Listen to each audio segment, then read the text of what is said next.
Nous sommes infiniment reconnaissants au Seigneur pour le privilège qu'il donne, pour le grand privilège qu'il donne aux sœurs, aux femmes, de prendre la parole en ce jour pour exprimer à l'Éternel, pour exprimer à Jésus-Christ de Nazareth, pour exprimer à notre Rédempteur et notre Roi toute notre reconnaissance pour le salut, pour la vie, pour ses bienfaits dans nos vies, pour ses bienfaits dans nos foyers, pour tout ce qu'il fait en nous et au travers de nous, soit dans nos maisons, soit à l'église, même dans nos lieux de travail. Le Seigneur fait des choses avec nous et au travers de nous. Et en ce jour, nous lui rendons toute la gloire pour cette opportunité et pour cette grâce, pour ce jour qu'il a mis à part, pour que les femmes lui expriment leur reconnaissance et leur gratitude au nom de Jésus. Et nous bénissons aussi le Seigneur pour l'Église qui nous donne, qui nous accorde cela, qui n'est pas allé à l'encontre du choix et de la volonté de Dieu au nom de Jésus. Amen. Gloire à Dieu. Nous rendons encore grâce au Seigneur et nous le bénissons de tout notre cœur parce que à chaque année, à la fin de l'année et en même temps le début de l'année, le Seigneur conduit cette Église, le Seigneur nous conduit dans une direction dans laquelle il veut nous amener. Et en cette année 2022, la direction que le Seigneur nous donne de prendre, la direction que dans laquelle le Seigneur nous conduit, c'est une direction, la direction de la révélation de notre destinée, une destinée fructueuse. Nous bénissons son grand nom au nom de Jésus. Et comme notre Dieu est un Dieu de but, un Dieu d'objectif, qui ne fait rien pour rien, il y a un but parmi les objectifs, parmi les buts qu'il s'est fixés, en nous révélant, en voulant nous conduire dans notre destinée fructueuse. Un des objectifs dont nous parlerons ce matin, nous lisons dans Romains au chapitre 8, le verset 19. Romains au chapitre 8, le verset 19.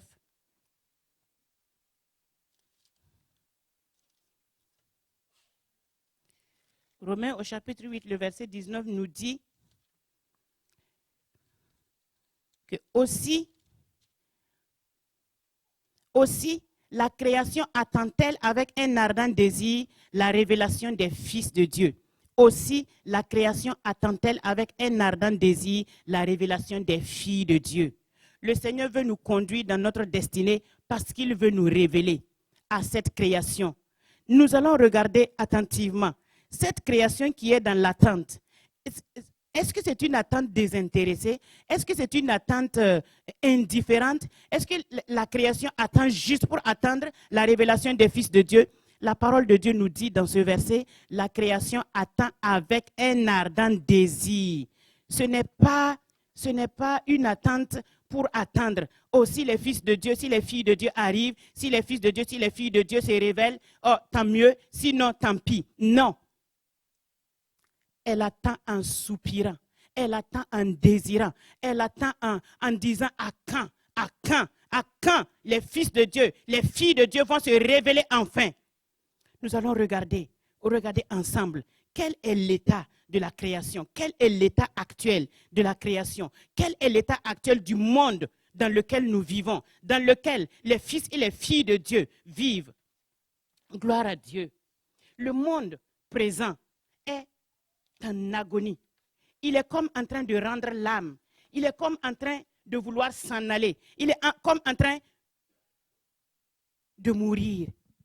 Nous allons regarder dans Ésaïe, au chapitre 24, le verset 19. Qu'est-ce que le Seigneur nous dit là? Qu'est-ce que la parole de Dieu nous dit? Il dit, la terre est déchirée. La terre se brise, la terre chancelle comme un homme ivre. Elle vacille comme une cabane. Son péché pèse sur elle. Elle tombe et ne se relève plus. Ça, c'est un aspect. Ça, c'est un état. Ça, c'est une révélation à travers la parole de Dieu de comment est notre terre, de comment est la création. Elle est en train de chanceler. Elle est en train de tomber, elle est en train de vaciller, elle est en train de se coucher, elle est en train de tomber pour ne plus se relever. Et c'est dans cette sur cette terre-là, c'est dans cette création-là que les fils de Dieu sont, que les filles de Dieu sont. Lisons dans Ésaïe, au chapitre 60, que nous connaissons tous. Ésaïe 60 dit, le verset 1 et le verset 2. Lève-toi, sois éclairé, car ta lumière arrive, et la gloire de l'Éternel se lève sur toi. Voici, nous regardons le verset 2. Voici, les ténèbres couvrent la terre, et l'obscurité les peuples. Voici, les ténèbres couvrent la terre, et l'obscurité les peuples. La création est couverte de ténèbres. Les peuples sont dans l'obscurité. Il n'y a pas de lumière, il n'y a pas de clarté. Tout est sombre, tout est obscur. Partout, quand vous regardez, quand vous écoutez, quand vous considérez, ça saute même aux yeux. On n'a même pas besoin de fouiller pour aller comprendre quelque chose. C'est trop clair, c'est trop évident à nos yeux que notre monde actuel est malade et est en agonie et est en train de mourir. Et c'est dans ce monde-là que vivent les fils et les filles de Dieu. Où sont-ils? Où sont-elles? Que font-ils? Que font-elles? Quelle est l'attente du Seigneur? Qu'est-ce que Dieu veut pour ses enfants, pour ses fils et ses filles, pour ce monde qui périt, pour ce monde qui tombe, pour ce monde qui chancelle, pour ce monde qui n'a plus d'espoir?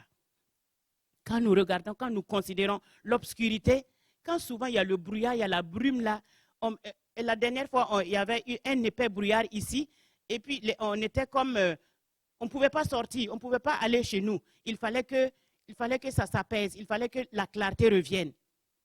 Imaginez, là même c'était en plein jour. Et le Seigneur dit que tout notre monde, et nous-mêmes nous voyons et nous constatons que tout notre monde est dans les ténèbres parce que rien ne va. Parce que rien ne va. Et j'avais appelé une dame qui est commerçante pour lui demander un produit d'importation. Et elle me dit, c'est bloqué à l'aéroport. Les avions décollent peu. Il y a peu d'avions disponibles pour décoller.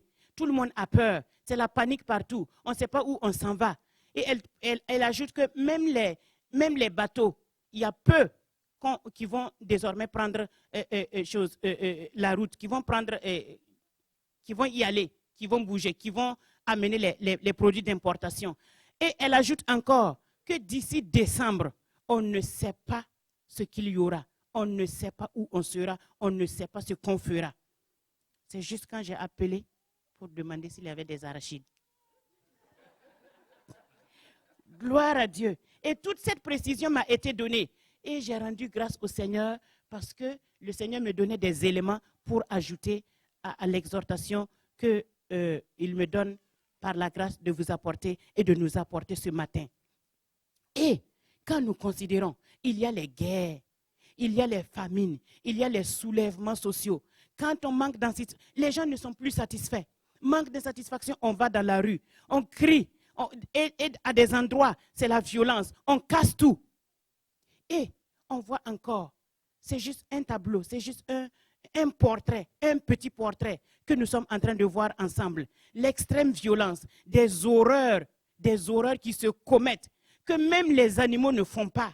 J'ai remarqué que même les animaux ne font pas ces atrocités. Parce que quand les animaux tuent, c'est pour une raison, c'est pour manger, parce qu'ils ont faim. Mais quand ils n'ont pas faim, les petits animaux passent et puis ils ne leur font rien. C'est juste quand ils ont faim. Mais nous, ce que l'homme est devenu aujourd'hui, on dirait que le cœur de chair, le cœur ordinaire, naturel que Dieu a créé, on dirait qu'il n'est plus là. On dirait que c'est une pierre, un rocher, un caillou dur qui est maintenant à sa place. Quand je prends l'exemple de mon pays, le Burkina et des pays alentours, qu'est-ce qu'on constate maintenant? Des enlèvements d'enfants. Même des adultes. Quelqu'un prend un taxi et il dit, je vais descendre ici. Oh non, on contourne. Et puis si la personne veut, ils ont déjà placé leurs gens. Il y a un qui est derrière. La personne veut se plaindre, mais pourquoi vous m'amenez sur un chemin que je ne connais pas? Rapidement, on lui met un mouchoir sur le visage avec de la drogue ou quelque chose, en tout cas pour l'endormir. Ils l'endorment et puis ils l'amènent où ils veulent. Ils font ce qu'ils veulent avec lui. Et généralement, la personne ne revient pas, sauf ceux que Dieu a préservés. Et même des enfants, des nouveau-nés, on les enlève. Le pasteur m'a montré la dernière fois des enfants qu'ils avaient enlevés pour mettre dans une valise et ils ont intercepté. c'est quelque chose. Et j'ai vu un enfant aussi qu'ils ont pris, ils ont mis le tape, le sparadrap, là, la colle là, sur le visage et ils ont attaché les mains de l'enfant. Un petit enfant. Et ils l'ont, je ne sais pas c'est quoi ils ont mis sur lui. L'enfant était tout endormi comme ça. Et ils ont intercepté. Imaginez ce que les êtres humains sont devenus. Tout ça pour aller chercher le pouvoir ou la richesse, des choses comme ça. Le monde est sombre, le monde est ténébreux. Les peuples sont dans l'obscurité. Quand le terrorisme, on n'en parle pas. Et tout cela occasionne les famines, on n'en parle pas. Toutes ces choses occasionnent surtout les atrocités, occasionnent des déplacements massifs de population. Et récemment encore, le pasteur parlait la dernière fois à un de ses frères qui lui disait que la famine a commencé. Les gens ont faim. Il y en a qui ont commencé à manger des feuilles d'arbres. Et il y en a qui ont commencé à se suicider, à se tuer parce qu'ils ne pourront pas prendre en charge leur famille puisqu'il n'y a plus rien à leur donner. Le chef de famille qui se lève le matin, les enfants qui attendent de lui, la femme qui attend de lui, il n'a rien à leur offrir. C'est mieux qu'il s'éclipse. C'est mieux qu'il se cherche et il trouve refuge dans la mort. C'est ce qui se passe présentement. Le monde est sombre, le monde est en train. La terre est en agonie. Et quand on considère la guerre qui se passe sous nos yeux, la guerre en Ukraine, la dernière fois, le pasteur me donnait un mot, crousti. Crousti, il paraît que c'est des gens qui se sont, je dirais qui se sont volontairement prêtés au diable pour devenir comme des animaux féroces en furie. Et comment sont ces gens-là? Qu'est-ce qu'ils font? Vous écoutez les nouvelles et vous entendez. Ils s'en vont cibler les maternités, les écoles. La vie de l'être humain ne leur dit plus absolument rien. Imaginez avec moi. Moi, je travaille en maternité. Supposons une femme qui est rentrée en travail avec la douleur. Et tout d'un coup, tout le monde se trouve sous les décombres. Peut-être que l'enfant était en train de sortir. Tout d'un coup, on se trouve sous les décombres. Et j'imagine les petits-enfants à l'école, tout apeurés comme ça, peut-être sous les chaises. Et non, ils ne vont pas échapper. Voilà une bombe qui atterrit. Voilà tout qui s'écroule sur eux. Le monde est en agonie. Et c'est dans ce monde que sont les fils de Dieu, les filles de Dieu, les enfants de Dieu de destinée. Gloire à Dieu. Et à côté de cela, nous pouvons considérer, regarder un peu les calamités dites naturelles. Il y a des choses qu'on a vues depuis des dizaines ou des centaines d'années qui refont surface. Des volcans qui étaient endormis, oh, on ne sait pas c'est quoi qui est allé les réveiller. Ils se réveillent, puis ils brûlent tout. C'est la débandade, il faut évacuer les populations. Des feux de forêt dont l'intensité on n'a jamais enregistré. Ou qu'on a enregistré, ça fait peut-être 40 ans, 50 ans ou même plus. Et voilà que ça brûle de grandes superficies. Ça détruit des villages ou des villes. Et les gens sont obligés de fuir. Et ces feux-là laissent derrière eux quoi?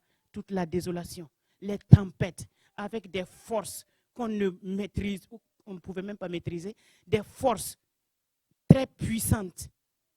Ça vient, ça détruit tout, ça saccage tout. Et derrière, c'est l'accumulation d'eau. Il y a des noyés, c'est terrible. Nous sommes là. Les maladies, on n'en parle pas. Quand on rentre dans les ascenseurs de l'hôpital, on va dire, au Québec, on enregistre tant de diagnostics de cancer par semaine. Il y a tant d'examens de laboratoire qui sont faits par semaine. Tout ça pour chercher des diagnostics et tout. Et quand on regarde devant nous la pandémie, le coronavirus qui est encore là, qui n'a pas fini de faire parler de lui. J'ai vu un monsieur, quand je travaillais quelque part, il était allé dans le sud avec sa famille. Tout allait très bien. Ils étaient bien bronzés. Puis ils sont revenus au Québec. Puis le lendemain, il ne se sentait pas bien. Il dit qu'il se sentait bizarre et tout ça. Donc, c'est le mari d'une collègue infirmière. Et là, ils l'ont amené à l'hôpital. Ils ont regardé, ils ont consulté et tout. Ils ont fait des diagnostics. Ah, il a un cancer stade avancé, dernier stade, il n'y a plus rien à faire. En un clin d'œil, dans l'espace d'une semaine, le monsieur était en train de mourir. Il était transféré aux soins palliatifs parce qu'il n'y avait absolument plus rien à faire. Regardez, notre monde est en agonie. Sur le plan militaire, quand on regarde, les pays veulent être redoutés et redoutables. Donc chacun court après les grosses armes, avec les gros armements, avec les armes terribles de destruction massive. Si on me provoque là, vous savez ce que j'ai ici. Ça, c'est ce que les êtres humains sont devenus. Les peuples sont dans l'obscurité. La parole de Dieu nous dit. Et les enfants de Dieu sont là. Sur le plan moral ou le plan social, le mal ne cache plus sa face. Je vous ai dit tantôt que je travaillais en maternité. Qu'est-ce qu'on ne voit pas? 2 filles qui viennent. Une qui se fait l'homme et l'autre c'est la femme avec la grossesse. Elle se comporte exactement comme un couple hétérogène qui est là, avec tout ce qu'on peut imaginer. Et récemment, ils ont essayé d'enlever le genre. Plus de père, plus de mère. Et à l'hôpital, on a de petites cartes comme ça. La sœur Camara qui a accouché il n'y a pas longtemps pourrait le témoigner, où on met les renseignements de l'enfant. D'abord, si c'est un garçon, les cartes qu'on avait, c'était je suis un garçon ou je suis une fille, dépendamment du sexe de l'enfant. Mais maintenant, il n'y a plus ça. C'est écrit unisexe. Et il n'y a plus nom du père, nom de la mère, nom de l'enfant. Non, c'est père. Non, c'est pas père. Parent. Non, il n'y a même pas parent 1. C'est qui est le premier? Il n'y a pas de premier. Parent. Parent. C'est ça. Maintenant, si tu veux, tu écris le nom de la maman en premier comme première parent, mais eux, ils n'ont pas spécifié parent 1 ou parent 2. Non, non. C'est parent et parent. Tout le monde est égal. Ça, c'est le monde dans lequel les fils et les filles de destinée sont. Le suicide a augmenté parmi les jeunes. Dans la population en général, mais les jeunes se suicident beaucoup. Tout est accessible sur Internet. L'enfant regarde, il clique comment se suicider et puis tout est disponible. Il y a même des gens qui vont se mettre en live pour montrer à l'enfant comment il faut se suicider. Ça, c'est l'état de notre monde actuel. De la création qui attend avec un ardent désir la révélation de toi et moi. Sur le plan spirituel, on ne peut pas tout détailler. Il y a une sœur qui m'a envoyé une vidéo où en France, il y avait une église dite de Satan.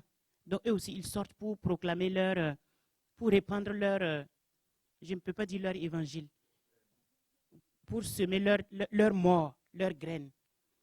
Et ils ont inversé la croix du Seigneur Jésus, parce que c'est lui leur principal opposant. Donc, s'il y a une croix inversée là, c'est que c'est la croix du Seigneur Jésus qu'ils ont inversée. Et ils ont dit, nous sommes des adorateurs de Satan. Et ils partent dans les rues pour parler de ça et pour recruter des gens. Notre monde est dans les ténèbres. La parole de Dieu nous dit, dans 1 Jean, au chapitre 5, le verset 19, nous savons que nous sommes de Dieu et que le monde entier est sous la puissance du malin. Le Seigneur Jésus-Christ, la parole de notre Dieu le savait et il l'a écrit. C'est pour que nous soyons au courant et que rien de ces choses-là ne nous étonne. Fils et filles de destinée, fils et filles qui doivent être révélés par le Dieu Tout-Puissant. Le Seigneur Jésus-Christ nous disait dans Matthieu au chapitre 24, le verset 33, que quand nous allons voir toutes ces choses-là arriver, Matthieu 24, verset 33,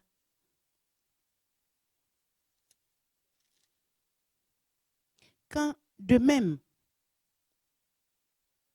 quand vous verrez toutes ces choses, tu vois mon frère toutes ces choses, tu vois ma soeur toutes ces choses, nous voyons, enfants du Dieu vivant, fils et filles de destinée, toutes ces choses. Le Seigneur nous dit que quand nous verrons toutes ces choses, sachez que le Fils de l'homme est proche, il est à la porte, il n'est plus loin. Fils et filles de destinée, il n'est plus loin.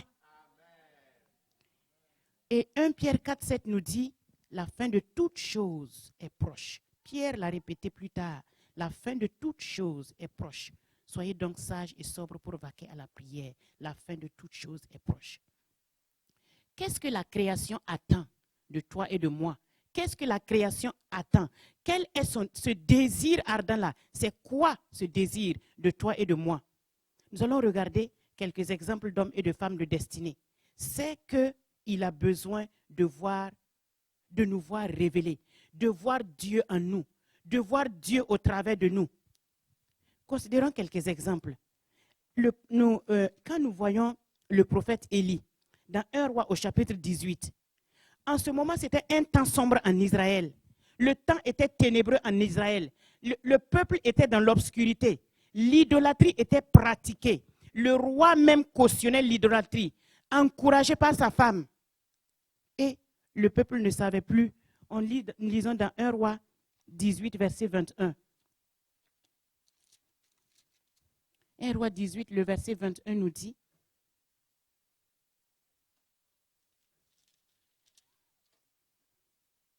alors Élie s'approcha de tout le peuple et dit: jusqu'à quand clocherez-vous des deux côtés? Si l'Éternel est Dieu, allez après lui. Si c'est Baal, allez après lui. Le peuple ne répondit rien. Ça veut dire que le peuple ne savait même plus qui était Dieu. Est-ce que c'est Baal ou est-ce que c'est celui qu'on appelle le Dieu des cieux et de la terre ou le peuple ne savait même plus? Quelle ténèbre! Le peuple du Dieu vivant, qu'il a pris d'une main puissante et qu'il a transporté sur des ailes d'aigle pour transporter dans son lieu à Cana, l'a établi là où il était, là où il est. Et il ne savait plus qui il était. C'était trop sombre. Et c'est à ce moment que Dieu a fait paraître Élie pour ramener son peuple à lui, pour ramener le cœur de son peuple à lui. Élie a connu sa destinée. Élie est rentré dans sa destinée. C'était un prophète de feu qui, au travers du feu du ciel, du feu de l'Éternel, devait ramener le cœur du peuple à lui. Gloire à Dieu. Si le Seigneur veut nous faire rentrer dans notre destinée, ce n'est pas juste pour que nous soyons tout contents dans notre laurier, tout dans l'abondance, à nous réjouir, alors que le monde nous attend, alors que le monde périt dehors. C'est pour un but. Gloire à Dieu. Quand nous considérons Esther, dans Esther au chapitre 4, Esther est arrivée à un moment crucial, à un moment douloureux, à un moment pénible, à un moment d'angoisse et de terreur. C'est à ce moment que le Seigneur a fait entrer Esther dans sa destinée, la positionnant comme reine sur l'empire de Babylone. Esther chapitre 4, le verset 13 et le verset 14. Mardochée fit répondre à Esther: ne t'imagine pas que tu échapperas seul d'entre tous les Juifs, parce que tu es dans la maison du roi. Car si tu te tais maintenant, le secours et la délivrance surgiront d'autre part pour les Juifs, et toi et la maison de ton père, vous périrez. Et qui sait si ce n'est pas pour un temps pareil, comme celui-ci, que tu es parvenu à la royauté, que tu es rentré dans ta destinée. Qui sait si ce n'est pas pour un temps pareil? C'est une façon de te dire: Esther, c'est exactement pour ce moment-là que tu es rentré. Ce n'est pas parce que tu es toute belle, ce n'est pas parce que Dieu veut te faire goûter au plaisir de tout ce qui se passe dans le palais royal, le roi de toute la terre en son temps. Non, non, c'est pour ce temps-là. C'est pour ce temps dur et sombre et d'angoisse et de terreur pour le peuple juif. Le Seigneur qui a une destinée pour toi, quel que soit le domaine de ta vie, c'est pour un plan derrière. Ce n'est pas juste pour ton bonheur, c'est pour un plan derrière, un plan glorieux pour sa propre gloire à lui. Et en ce temps-là, Aman et le peuple babylonien, au travers d'Esther, ils ont vu et connu que le Dieu des cieux, c'était celui qui avait le dernier mot, ce n'était pas les rois. Parce que le roi avait scellé la chose de son anneau et rien ne pouvait déceler cela. Mais le roi des cieux et de la terre, celui qui trône sur tous les trônes, a décelé ce sceau.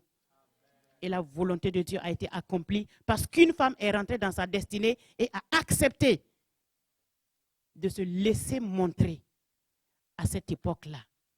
Gloire à Dieu. Quand nous considérons Daniel, un prophète en terre étrangère, également à Babylone, au travers de son intégrité, au travers de sa fidélité à Dieu, tout Babylone et le monde entier à l'époque, ils ont connu qu'il y avait un Dieu au-dessus de tout ce qui s'appelle Dieu et dont le règne est au-dessus de tous les règnes. Lisons dans Daniel au chapitre 4. Daniel au chapitre 4, le verset 37.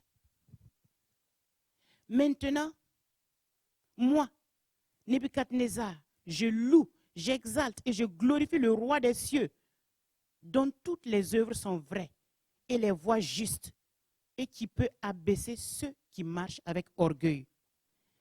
Et dans le chapitre 6, les versets 25 et 26. Après cela, le roi Darius écrivit à tous les peuples, à toutes les nations, aux hommes de toutes langues qui habitaient sur toute la terre, que la paix vous soit donnée avec abondance. J'ordonne que, dans toute l'étendue de mon royaume, on ait de la crainte et de la frayeur pour le Dieu de Daniel, car il est le Dieu vivant, et il subsiste éternellement. Son royaume ne sera jamais détruit et sa domination durera jusqu'à la fin. Gloire à Dieu. Au travers de Daniel qui a été révélé. Quand Daniel est rentré dans le palais royal de Babylone avec ses compagnons, ils ne se sont pas dit, ouf, on a quitté les malheurs de Jérusalem. On a quitté la désolation de Jérusalem. Enfin, un lieu, ça c'est la destinée que Dieu m'a donnée. Maintenant, amenez tout ce que... on a dit que le roi veut que nous mangions ses mets, ses plats. Bienvenue. On s'assoit, on se bourre. Non. Daniel savait que Dieu avait un plan derrière le fait qu'il soit amené dans le palais royal. Et il se gardait pour que Dieu puisse le montrer, pour être révélé, afin que le nom de Dieu soit grandement glorifié. Daniel, au travers de Daniel, le Seigneur a mis fin à la captivité de son peuple. C'est ce que nous voyons dans Daniel au chapitre 9, le verset 2. Il dit que la première année de son règne, moi, Daniel, je vis par les livres qu'il devait s'écouler 70 ans pour les ruines de Jérusalem, d'après le nombre des années dont l'Éternel avait parlé à Jérémie le prophète. Je tournai ma face vers le Seigneur Dieu afin de recourir à la prière et aux supplications en jeûnant et en prenant le sac et la cendre. Gloire à Dieu. Et le Seigneur a mis fin à cette captivité qui durait 70 ans. Parce que Daniel a été déporté à Babylone, parce que Daniel a été placé dans le palais royal. Et Daniel savait qu'il avait une destinée. Et il est rentré dans cette destinée et le nom de Dieu devait être glorifié. Il a permis que Dieu l'utilise. Quand nous lisons dans Job, nous prenons l'exemple de Job. Dans le chapitre 29, Job 29, les versets 15 et 16. Job 29, 15 et 16. J'étais l'œil de l'aveugle et le pied du boiteux. J'étais le père des misérables. J'examinais la cause de l'inconnu. Le verset 21 et jusqu'au verset 25. On m'écoutait et l'on restait dans l'attente. On gardait le silence devant mes conseils. Après mes discours, nul ne répliquait.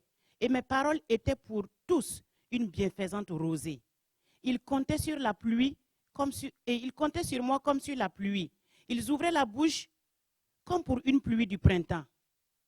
Je leur nourrissais et je leur souriais quand ils perdaient courage. Et l'on ne pouvait chasser la sérénité de mon front. Gloire à Dieu. J'aimais à aller vers eux et je m'asseyais à leur tête. J'étais comme un roi au milieu d'une troupe, comme un consolateur auprès des affligés. Nous connaissons tous Job, le riche des riches.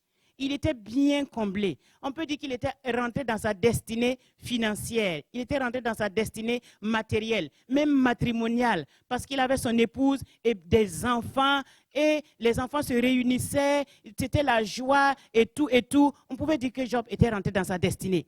Mais il savait que dans cette destinée-là, Dieu avait un plan derrière. Dieu avait un plan. Dieu avait une volonté. Dieu voulait se servir de cela pour toucher d'autres personnes, pour atteindre d'autres personnes, pour faire du bien à d'autres personnes. La parole de Dieu nous dit que on écoutait Job, on cherchait à l'entendre. Ses contemporains voyaient Dieu au travers de lui. Ils entendaient Dieu au travers de lui. Quand ils ont besoin de précieux conseils, où est Job? Dépêchons-nous, allons chez Job. Quand ils avaient besoin, ils soupiraient après les paroles de Job, comme une terre aride et desséchée soupire après la pluie. Ceux qui avaient perdu courage, oh, je ne sais plus quoi faire, je suis à bout, mes larmes sont ma nourriture, jour et nuit, ils se lèvent, où est Job? Les affligés recherchaient Job. Le Seigneur te donne de rentrer dans ta destinée, c'est pour un but derrière, ne l'oublie pas. Quand nous voyons dans la femme vertueuse, dans Proverbe au chapitre 31, verset 10. J'espère que vous ne me voyez pas. Verset 10.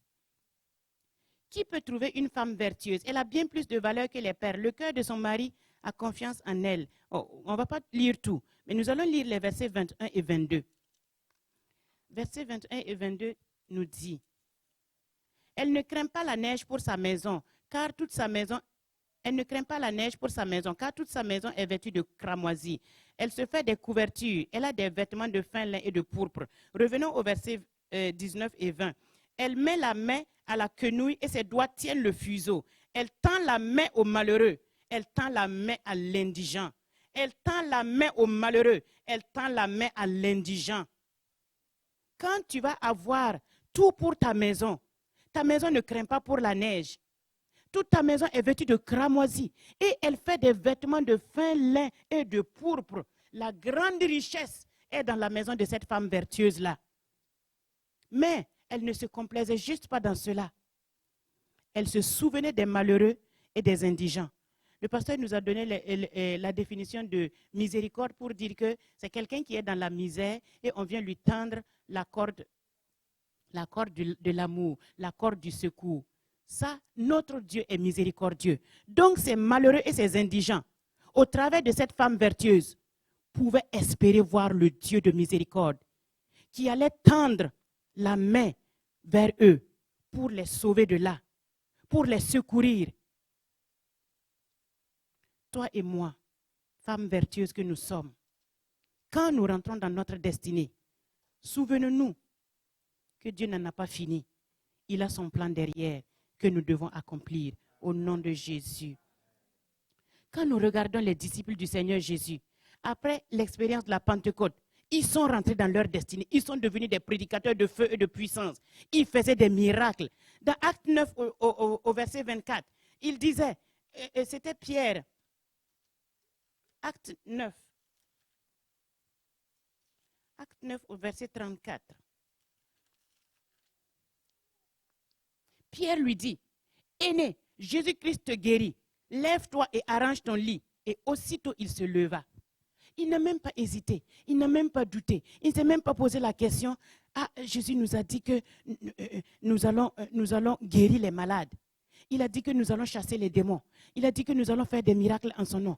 Est-ce que moi aussi je peux le faire? Non.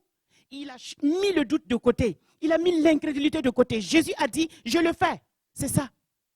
Il dit, aîné, Jésus-Christ te guérit. Lève-toi. Lève-toi, pas en mon nom, pas en ma capacité. Jésus-Christ te guérit.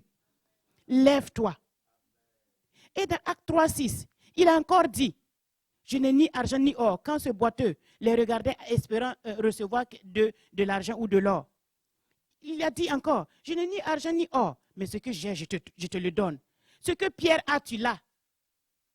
Pierre a dit, je n'ai ni argent ni or, mais ce que j'ai, je te le donne. J'ai le nom de Jésus-Christ de Nazareth. Les merveilleux servantes de l'Éternel et serviteurs de l'Éternel ont chanté tantôt en disant, je marche avec puissance. Est-ce que tu marches avec puissance? Le Seigneur te dit que tu peux marcher avec puissance. Parce qu'il dit quelque part que Élie était un homme de la même nature que nous. Il était un homme de la même nature que nous. C'est le même Éternel qu'il invoque. C'est le même Jésus que Pierre, dont Pierre a utilisé le nom. En ce temps de la fin où le monde est en agonie, où mettons-nous notre Jésus? Le Jésus que Pierre utilisait, le nom que Pierre utilisait, et il faisait lever les malades, il faisait lever de leur lit même des morts. Tu as ce nom-là aujourd'hui. Chacun de nous a ce nom aujourd'hui. Et nous avons le même mandat aujourd'hui. Nous pouvons même dire que plus encore parce que peut-être même autant des pierres là, le monde n'était pas si pire que ça. Mais regardez maintenant. Vous jetez un coup d'œil dehors et le mal est devant vous. Et nous marchons avec Jésus, hein, le Tout-Puissant, hein, le Dieu d'amour, hein, qui ne fait point exception de personne, le Sauveur, celui qui est monté à la croix pour tous. Nous le portons en nous. Nous nous promenons avec. Et quand on voit la maladie, je pense qu'il va falloir l'envoyer à la délivrance. Je pense qu'il va falloir faire appel au pasteur Matthieu. Mais toi-même, le nom de Jésus que pasteur Matthieu, est-ce qu'il ajoute autre chose? Non. Jésus n'a pas dit, pasteur, allez-y et guérissez les malades. Évangéliste, allez-y et guérissez. Prophète, apôtre, docteur, allez-y et guérissez. Non. Il a dit à tous ceux qui ont cru. Est-ce que tu crois? Est-ce que je crois? Levons-nous. Levons-nous, filles, femmes, hommes, garçons de destinée. C'est notre temps, c'est notre époque. Le monde a besoin de nous. Est-ce que nous allons fermer les yeux pour les regarder périr? Gloire à Dieu. Dans Actes au chapitre 4, le verset 19. Actes chapitre 4, le verset 19 nous dit que ces gens ont bouleversé le monde. Partout où les disciples passaient, ils bouleversaient. Ils bouleversaient le monde. Ça, c'est dans Actes chapitre 17, le verset 6. Ne les ayant pas trouvés, ils traînaient Jason et quelques frères devant les magistrats de la ville en criant, ces gens ont bouleversé le monde. Ces gens qui ont bouleversé le monde sont aussi venus ici. Tu n'as même pas bouleversé ta famille. Gloire à Dieu. Le Seigneur veut que nous bouleversions le monde comme ses disciples ont bouleversé le monde. Parce que c'est le même Jésus qu'ils transportent. Partout où ils vont, le nom de Jésus avait un impact. Il laissait de grandes traces, des traces indélébiles. Nous aussi, nous devons impacter ce monde comme le Seigneur nous donne de rentrer dans notre destinée, au nom de Jésus. Et ils n'avaient plus peur de quoi que ce soit. Ils ne craignaient plus rien. Leur vie même ne leur était plus... Paul dit la mort même met un gain. Dans Philippiens 1, 21. La mort met un gain. Allons, j'y vais. Je suis rentré dans ma destinée. J'accomplis ce pourquoi je suis rentré dans ma destinée. Les âmes doivent être sauvées. Les malades doivent être guéris. Les boiteux doivent se lever. Les morts même doivent être ressuscités si Dieu le veut pour sa gloire. Gloire à Dieu. Alléluia. Gloire à toi, Seigneur Jésus. Quand nous prenons l'exemple du pasteur David Wilkerson, quand il a connu sa destinée, c'était d'évangéliser aussi les gangs. C'était que ces gens qui se disputent, ce n'est même pas de la dispute. C'est bien plus que cela. Je n'ai pas le mot pour qualifier cela. C'est la grosse bagarre aboutissant à des meurtres. Et le pasteur est rentré là. Parce que il y avait quelqu'un à sortir de là. C'était Nicky Cruz. Et quand Nicky Cruz lui a dit, si tu reviens ici, je vais te tailler en 1000 morceaux. Mais il pouvait dire, j'ai femme et enfants à la maison. J'ai l'assemblée, j'ai l'église. Pour lui seul là, on va me tuer et puis toute l'église va rentrer où? Les beaux thèmes que nous avons, qu'est-ce qu'ils vont faire? Est-ce qu'ils ne vont pas être dispersés? David Wilkerson savait que sa destinée, Dieu avait quelque chose derrière. Il fallait qu'il ne fasse aucun cas de sa vie. Et il a dit, si tu me tailles en 1000 morceaux, chaque morceau te dira, Niki, que Jésus t'aime. Gloire à Dieu. Est-ce que nous sommes prêts, fils et filles de destinée, à attraper ce que Dieu nous a donné, à nous saisir de ce que Dieu nous a donné, pour nous lever comme des soldats qui vont sur le front pour dire, l'ennemi doit reculer. Il doit lâcher prise. Le royaume de mon Père doit avancer. Les âmes doivent être libérées. Gloire à Dieu. Quand nous regardons, nous retournons dans Ésaïe, au chapitre 60, le verset 2.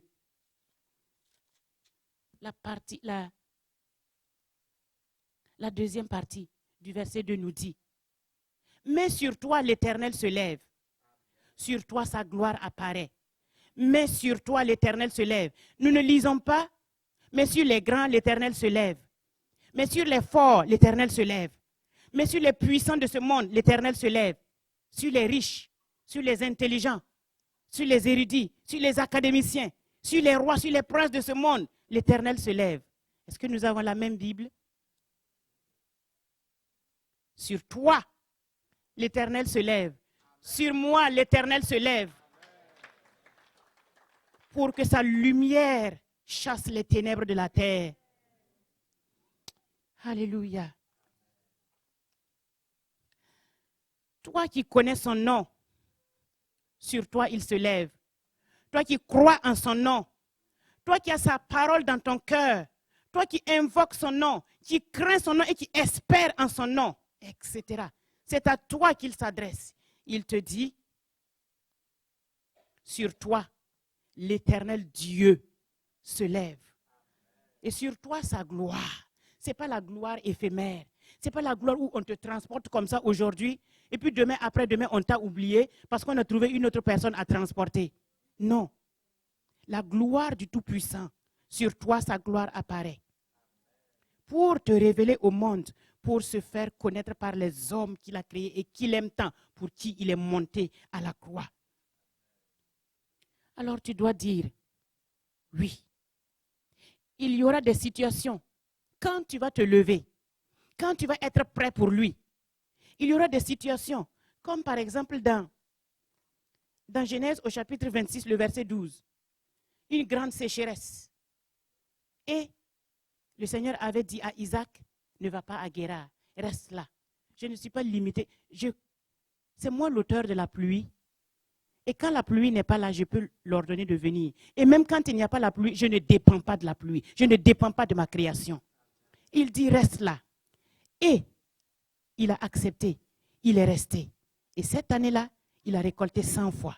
100 fois plus que les années d'abondance. Genèse 26, 12. Quand nous allons être prêts, le Seigneur va nous mettre à des places. Et peut-être qu'aujourd'hui, on entend des rencontres, des colloques, des G7, des G20, des G30, peut-être des GN.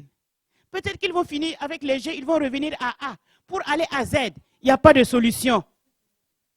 C'est là que toi, enfant de Dieu, que le Seigneur aura suscité dans ce milieu-là, tu vas leur dire, il y a dans le ciel un Dieu à qui appartient une sagesse et une puissance hors limite. Voilà comment il faut agir dans cette situation, mes amis. C'est ce qu'il avait fait avec Joseph. Pharaon, ses mages, ses magiciens et tout. Ils ont cherché, ils n'ont pas trouvé. Genèse 41, versets 15 à 16. Et Pharaon a fait venir Joseph. On te fera venir, on te sollicitera.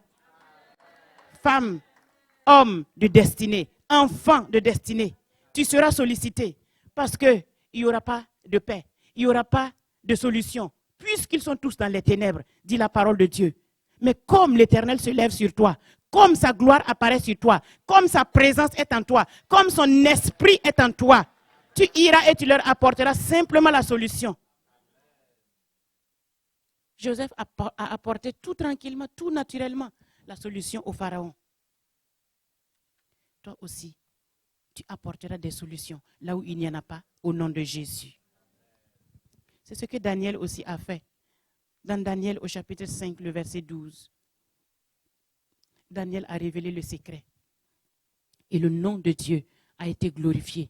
Et le but pour lequel le Seigneur lui a fait rentrer dans sa destinée a été atteint. Le Seigneur Jésus-Christ nous a donné, il nous a donné la clé. Il nous a donné tout. Il nous a dit, tout est à vous, tout ce que vous allez lier sur la terre là. Je vais m'occuper de lier au ciel. Je vous attends juste. Quand vous allez ordonner que ce soit délié, je m'en occupe au ciel. N'est-ce pas une assurance pour nous? Alléluia. Quand on te sollicitera, comme dans le cas de Job, quand Job parlait, il n'y avait plus rien qu'on pouvait ajouter. C'était parfait.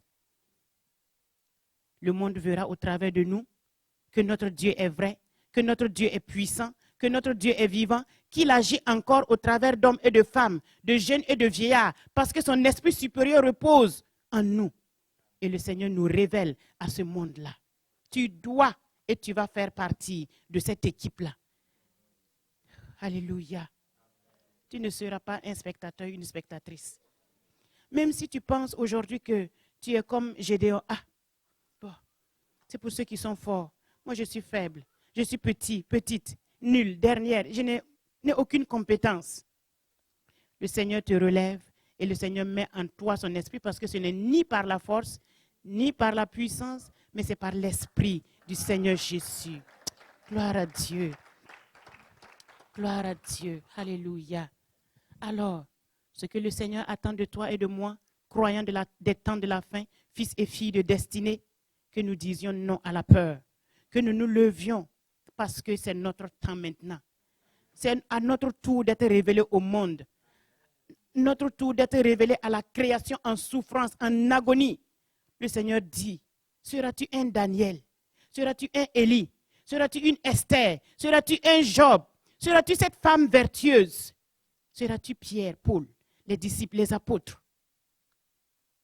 La création a besoin de nous, de ce que nous avons pour voir Dieu et pour se tourner vers Dieu.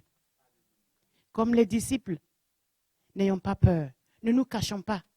Laissons le Seigneur nous révéler au monde. Il a dit dans Romains 8, verset 29, que notre Seigneur grâce à lui, lui qui n'a point épargné son propre fils, mais qui l'a livré pour nous, comment ne nous donnera-t-il pas aussi toutes choses avec lui? Il nous donnera tout, absolument tout avec lui. Et comme je l'avais cité, voici les miracles qui accompagneront ceux qui auront cru. Et comme tu crois, en mon nom. Il n'a pas dit que comme tu crois, tu peux utiliser ton propre nom. Il n'a pas dit que comme tu crois, tu peux utiliser ce que tu as, ta richesse, ta puissance. Non. Dans le nom de Jésus. Les démons seront chassés. De nouvelles langues seront parlées. Et le royaume des ténèbres va reculer. Au nom de Jésus. Il dit dans Jean 14, 13 à 14, tout ce que vous allez demander en mon nom, je vais le faire. Pour que le Père soit glorifié dans le Fils. Matthieu 18, il a dit, guérissez les malades. Vous avez appris la grammaire comme moi. Quand on dit guérissez, c'est un ordre. Il n'a pas dit si tu veux, quand vous voudrez, quand vous allez voir un malade, si tu veux, tu peux prier pour lui. Si tu veux, hein. Guérissez les malades. Vous qui avez cru, guérissez les malades. Oui, vous qui avez cru, en mon nom, guérissez les malades. Gloire à Dieu. Le réveil passe par toi et moi. Des croyants fervents à la parole de Christ, qui ont connu leur destinée, qui sont rentrés dans leur destinée et qui permettent à Dieu de les révéler au monde au travers de cette destinée-là. Le monde t'attend. La terre sombre et obscure nous attend. La création soupire. La création désire. La création est en agonie. Et Dieu nous regarde parce qu'il nous a déjà tout donné. Et il veut encore nous ajouter puisqu'il y a des choses qui sont pour nous et que nous ne connaissons pas. Tout ça pour que nous soyons de puissants instruments entre ses mains et que son grand nom soit glorifié dans ces temps de la fin au nom de Jésus. Qu'est-ce que le Seigneur veut encore de nous? Il veut de la détermination. Il veut que nous soyons déterminés. par rapport aux choses qui sont pour nous comme notre destinée dans certains domaines qui ne nous est pas encore révélée. Quand nous lisons dans Luc au chapitre 18, à partir du verset 1, nous avons vu ça de long en large avec les femmes il n'y a pas très longtemps. Nous allons juste brosser un peu pour juste parler de la détermination. La détermination de cette femme. C'était une femme veuve, nous dit la parole de Dieu. Et nous connaissons un peu les conditions des veuves. Quand le mari est là, elle est tout. Et il est tout. Quand on a besoin d'ici, ça c'est le travail des hommes. Quand quelqu'un veut toucher à la femme, le mari se lève, on ne la touche pas. Il est son défenseur, il est son protecteur, il est. Mais là, il n'est plus. La veuve est devenue toute seule. La parole de Dieu, le Seigneur Jésus-Christ n'a même pas parlé de ses enfants. Est-ce qu'elle avait même des enfants? Même si elle en avait, ils ne se sont pas levés pour défendre leur mère. Malgré sa condition de veuve, pas de défenseur, personne qui l'encourage, qui appuie sa cause. Elle était déterminée à faire face au juge inique pour entrer dans sa destinée. Et malgré le temps que cela durait, le temps que cela prenait, dans le verset 4, il est dit, Luc 18, je ne suis pas à la bonne page. Pendant longtemps, nous dit le Seigneur Jésus, pendant longtemps, le juge inique a refusé. Il est venu aujourd'hui. On ne sait même pas combien de fois par jour il venait voir le juge. Elle venait voir le juge. Pendant longtemps, le juge a refusé. Mais finalement, il a cédé. Et notre Dieu,